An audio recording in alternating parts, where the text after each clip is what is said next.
हुजूर महाराज बाबा सावन सिंह जी की जय। हुजूर महाराज बाबा सावन सिंह जी शुरू में पेशावर के पहुँचे हुए मस्त फ़कीर बाबा काहन के दर्शनों को कभी कभी जाते रहते थे। एक दिन उनसे आध्यात्मिक विद्या सिखाने की प्रार्थना की। बाबा काहन ने फरमाया, तुमको रूहानियत मिलेगी ज़रूर, मगर मेरे पास से नहीं, कोई और पूरा गुरु तुम्हें इस धन से माला माल करेगा।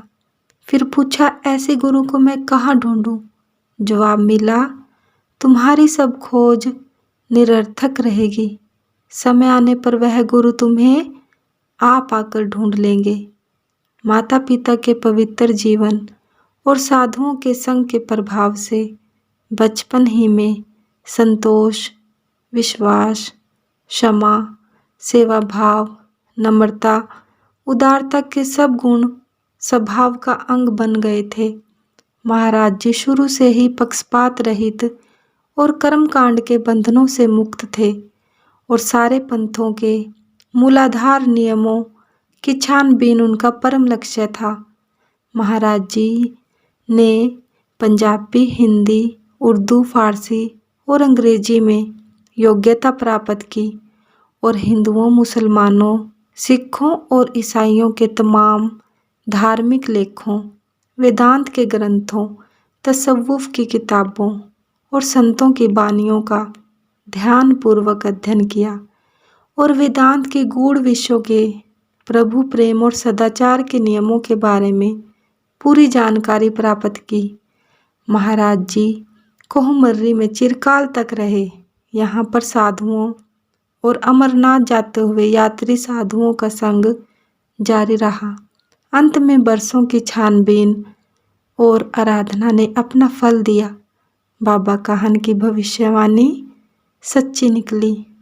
एक दिन मर्री में साधारणतः महाराज जी अपने दफ्तर का रोजाना का काम कर रहे थे कि आगरे के स्वामी शिव दयाल सिंह जी के प्रसिद्ध शिष्य बाबा जयमल सिंह जी अपने एक शिष्य के साथ उस तरफ से गुजरे।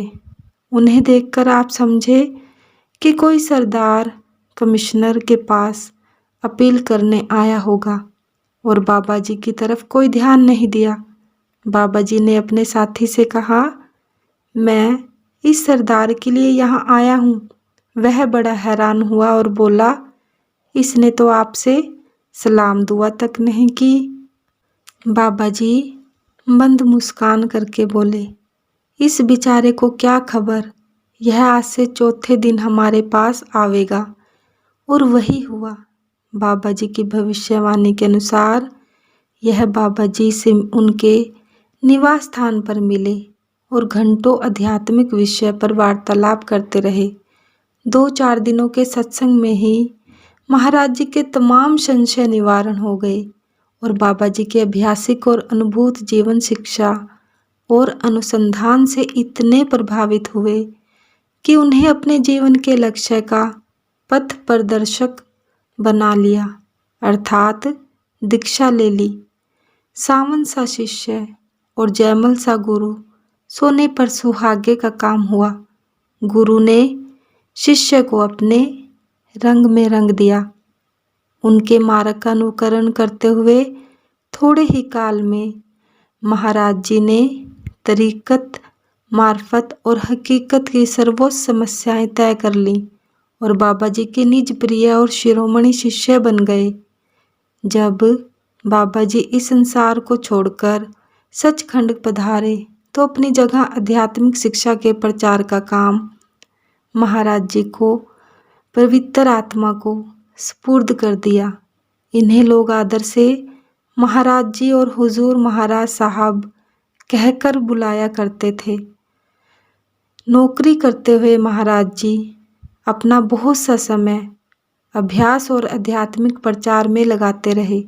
आध्यात्मिक विद्या के प्रचार की आवश्यकता को इतनी तीव्रता से महसूस किया कि नियत समय से पहले ही पेंशन ले ली और अपनी शेष आयु केवल जिज्ञासुओं के पथ प्रदर्शन के लिए भेंट कर दी।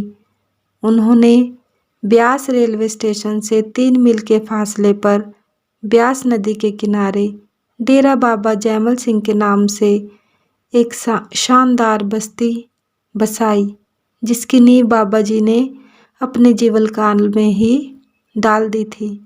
उस स्थान पर अब बहुत से पक्के मकानों और कोठियों के अतिरिक्त एक विशाल सत्संग घर सन 1934-35 ईस्वी में लगभग 2 लाख रुपए की लागत से बनाया।